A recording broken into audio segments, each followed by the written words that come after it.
Ah, je suis malade, j'en ai marre.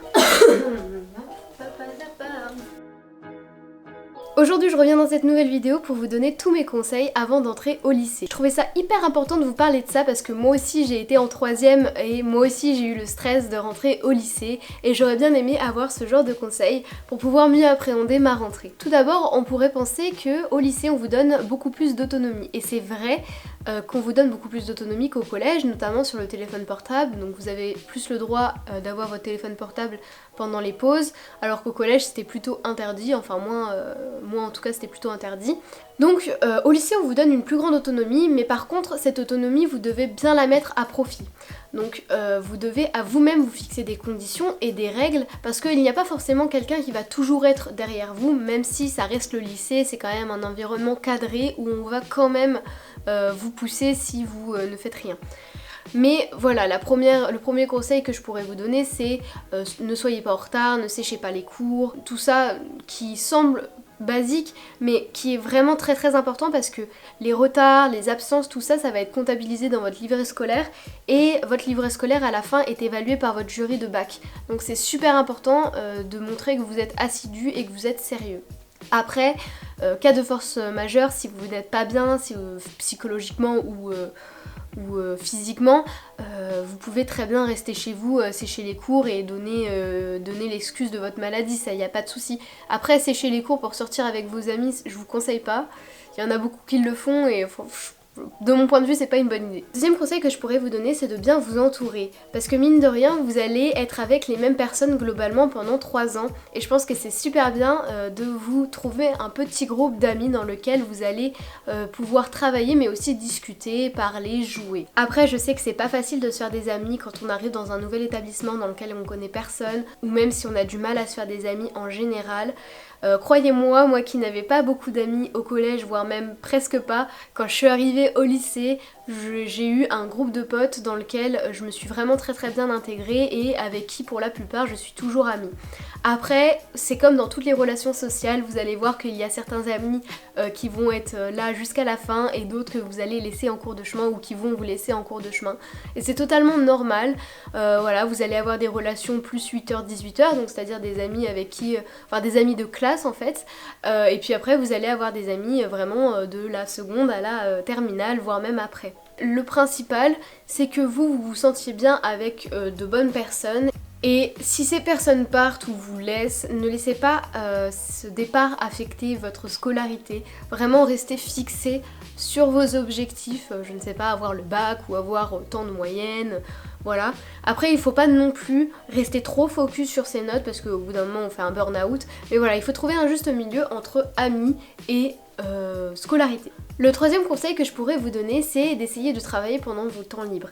Mine de rien, au lycée, vous allez vous retrouver avec des emplois du temps où vous pouvez avoir 3 heures de trou sans cours. Vous allez être peut-être un peu surpris au début, mais c'est totalement normal. Et donc moi au début, au lycée, quand j'avais 3 heures de trou, je travaillais, je faisais mes devoirs. Mais bon, je vais pas vous cacher qu'au fil du temps et au fil des années, notamment quand je suis arrivée en première et quand avec nos spécialités, mon groupe d'amis de seconde s'est un peu éparpillé dans différentes classes, quand on se retrouvait pendant les heures de trou, quand on avait des heures de trou en commun, bah au lieu de travailler, vu qu'on se voyait pas souvent, vu qu'on n'était pas dans la même classe, on parlait plus et on discutait. Rien n'empêche, hein, vous pouvez avoir des heures de trou où vous parlez avec vos amis et des heures de trou où vous travaillez, vous vous organisez comme vous voulez, ou alors si vous êtes plutôt du genre à juste travailler chez vous, profitez du coup de vos heures de trou pour être avec vos amis et puis après par contre travaillez chez vous. Par contre je vous conseille, si vous avez un contrôle 2 jours avant ou même la veille, de vraiment focaliser toutes vos heures de trou sur ce contrôle pour être sûr d'avoir bien révisé. Tout à l'heure je vous parlais de groupes d'amis qui s'éparpillaient dans différentes classes. Et ben vous allez vous rendre compte qu'avec la réforme, vu que vos potes vont avoir des spécialités beaucoup plus différentes que les vôtres, hein, ça se trouve vous allez avoir les mêmes spécialités, mais si vous avez un groupe de 5 personnes, imaginons, je pense que tous ne vont pas faire la même spé, enfin c'est très rare, et ben c'est totalement normal de vous retrouver avec une classe où vous avez presque plus d'amis en commun. Moi par exemple je me suis retrouvée dans une classe là en terminale où j'avais aucun de mes amis qui étaient dans la même classe que moi. Bah, du coup je profitais de mes heures de trou pour aller les voir. C'est totalement normal que vos groupes soient éparpillés. Et c'est pas parce que vous êtes plus dans la même classe que vous ne devez plus être amis. Faut juste trouver une organisation. Je tenais aussi à vous préciser qu'au lycée c'est ok d'être seul parfois. Je sais que c'est hyper dur de manger seul, d'attendre seul, de passer ses récrés seul. Je sais quel poids ça peut être d'être seul, mais ne vous inquiétez pas, je pense qu'au fur et à mesure de vos années lycée, vous allez vous rendre compte que c'est pas si grave que ça. Moi qui avais très peur de la solitude, je me suis rendu compte que c'était pas si grave que ça d'être seule parfois. Et si vous êtes vraiment timide, je vous conseille au début de l'année de prendre des initiatives, d'essayer, parce que je sais qu'en étant timide c'est très compliqué. Mais essayez de prendre des initiatives, de repérer des gens qui potentiellement sont eux aussi timides et que vous voyez, je sais pas, tout seul en classe. Par exemple, moi je sais que j'avais une pote en première que je la connaissais pas du tout, mais elle était derrière moi le premier jour et je sais pas pourquoi, elle avait l'air toute timide, donc j'ai essayé de lui parler et depuis on est toujours amis. Donc essayez de prendre des initiatives, vous allez voir que les gens vont pas vous manger.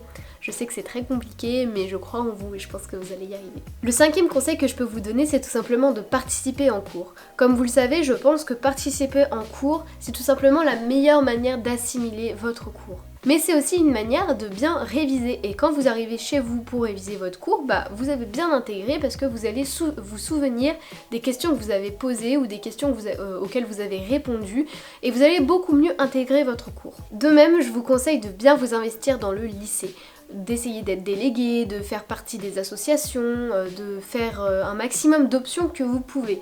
Pourquoi ? Parce que dans votre livret scolaire qui va être examiné dans le bac, vous avez une section engagement lycéen dans lesquelles ils vont dire bah voilà, elle a fait ça, lui il a été délégué, par exemple moi j'étais la gérante de l'antenne Amnesty Jeune de Amnesty International. Et voilà, du coup c'était marqué dans mon dossier scolaire et ça valorise votre dossier. De même, les options sont valorisantes aussi. Le latin est très valorisant dans le dossier et en plus il vous rapporte des points au bac, donc c'est 3 fois la note au-dessus de 20. Donc c'est vraiment tout bénef, ça vous permet d'avoir une mention par exemple. Je vous invite également, si vous avez l'opportunité de le faire, à faire des options qui sont un peu moins scolaire. Si vous avez des options comme le cinéma ou l'art plastique dans votre lycée, ça va vous permettre de sortir un peu du cadre scolaire et vous allez voir que je pense que vous allez vraiment vous amuser et que ça va être aussi valorisant psychiquement pour vous, psychologiquement, mais aussi dans votre dossier. Je pense que quand vous arrivez au lycée, il faut penser à long terme, c'est-à-dire qu'il faut penser en seconde à choisir vos options pour la première et la terminale en fonction de comment vous voulez que votre bac soit évalué. Je vous conseille aussi de dès à présent vous renseigner sur les spécialités que vous allez prendre en première et en terminale, parce que mine de rien ça va arriver très très vite et je sais à quel point ça peut être dur pour vous de tout de suite penser à votre orientation. Ils vont vous demander de plus en plus tôt ce que vous voulez faire, où vous voulez aller, et le choix des spécialités ça fait partie du choix de votre orientation. Je vous conseille du coup d'aller sur le site de l'ONICEP où vous allez pouvoir regarder tout ce qui est spécialité, regarder tout le programme des spécialités. Le 6e conseil que je peux vous donner, c'est de bien vous avancer dans vos devoirs, sinon vous allez vite vous retrouver débordé. C'est pas du tout le même rythme qu'au collège, c'est beaucoup plus intense, surtout quand vous arrivez en première avec vos spé, mais voilà, il faut vraiment prendre un rythme. Essayez de vous avancer le plus possible. Moi généralement je faisais même des devoirs de la semaine, une semaine avant, comme ça la semaine d'après j'avais plus rien à faire ou alors presque plus rien et j'avais du temps pour moi, pour mes activités. Donc vraiment prenez le temps de faire vos devoirs et de faire tout ce qu'on vous demande de faire, parce que vous allez voir que si vous prenez de l'avance, vous allez vraiment être beaucoup mieux pour faire des activités, pour sortir avec vos potes, pour faire des soirées même. Et vous allez plus du tout être débordé par tout ça. En parlant de se détendre, ne vous mettez pas trop la pression. Il faut savoir s'accorder du temps et se dire ok, j'ai bien travaillé, c'est bon, je peux prendre une pause. Et là, on a 2 cas de figure. Soit vous prenez le travail comme une motivation, donc en vous disant ok, je fais mon travail et après je pourrai me détendre. Soit vous considérez la détente, les activités comme quelque chose d'essentiel dans votre planning. Moi, c'était mon cas. les activités étaient essentielles dans mon planning et si j'avais de la danse par exemple, j'allais à mon cours de danse, même si j'avais un devoir à faire, j'essayais de m'avancer le plus possible avant mon cours de danse pour pouvoir faire mon devoir. Ne vous sentez pas coupable de prendre des pauses, c'est tout à fait normal, on est humain. Voilà, moi par exemple pendant le confinement, d'ailleurs je vous invite à aller regarder ma vidéo sur comment travailler pendant le confinement. Si toutefois on est amené à se faire reconfiner, vous pouvez regarder cette vidéo, je ne l'espère pas. Mais voilà. Pendant le confinement, moi ce que je faisais c'est que je me motivais à travailler, donc je me disais ok, vu que j'ai plus d'activité, je travaille et après je peux me détendre. Parce que sinon en confinement on est trop tenté de tout le temps se détendre. Donc je faisais l'inverse de ma routine normale. Le 8e conseil que je pourrais vous donner, c'est de ne pas considérer une mauvaise note comme un échec. Je pense que beaucoup d'entre vous, et moi y compris, avons déjà été démoralisés par une note. Mais il faut vous servir de certaines de vos mauvaises notes pour vous dire ok, je ferai mieux la prochaine fois ou je mettrai mon maximum la prochaine fois. Le 9e conseil que je peux vous donner, c'est tout simplement de vous trouver une routine de révision. Que ça soit des fiches, que ça soit des révisions à l'oral ou que vous relisiez juste votre cours, il faut trouver votre méthode de révision. Bien sûr, vous pouvez allier plusieurs choses, rien n'empêche. Par exemple, moi, j'ai presque jamais fait de fiches de ma seconde à ma terminale. Les seuls moments où je faisais des fiches, c'était pour le bac, pour les E3C, pour les épreuves en soi, mais sinon j'ai jamais vraiment fait de fiches de révision et j'ai commencé vraiment à en faire en terminale ou pour les gros contrôles. Mais globalement moi ce que je fais c'est que je relis à voix haute mon cours et après j'ai quelques facilités en termes de révision, donc j'avais pas trop de problèmes de ce côté là. Mais que vous ayez les fiches ou juste relire votre cours ou etc. Votre méthode de révision doit être régulière. Vous ne devez pas rester un mois sans relire un cours parce que vous allez arriver à votre contrôle et vous allez dire ah oups ça fait un mois que j'ai pas revu ce cours. Vous parlez de quoi? Je comprends pas. Mais voilà, vous allez voir que si vous révisez régulièrement un soir, vous relisez votre cours avant de vous endormir parce que quand vous dormez vous emmagasinez les informations, vous allez voir que vous allez bien vous en sortir au cours de l'année et que vous allez fournir du coup moins d'efforts. Enfin vous allez fournir un effort sur le long terme mais du coup pas sur le court terme, c'est-à-dire que vous n'allez pas passer une journée entière à réviser, avoir mal à la tête, voilà. Visez plutôt le long terme, ça va être beaucoup moins fatigant pour vous. Si vous avez des profs avec qui ça n'accroche pas, ça arrive, moi j'ai eu plein de profs avec qui ça n'accrochait pas, des profs que je ne supportais pas, ou alors des profs avec qui... Enfin des profs où je n'aimais pas tout simplement leur méthode d'apprentissage.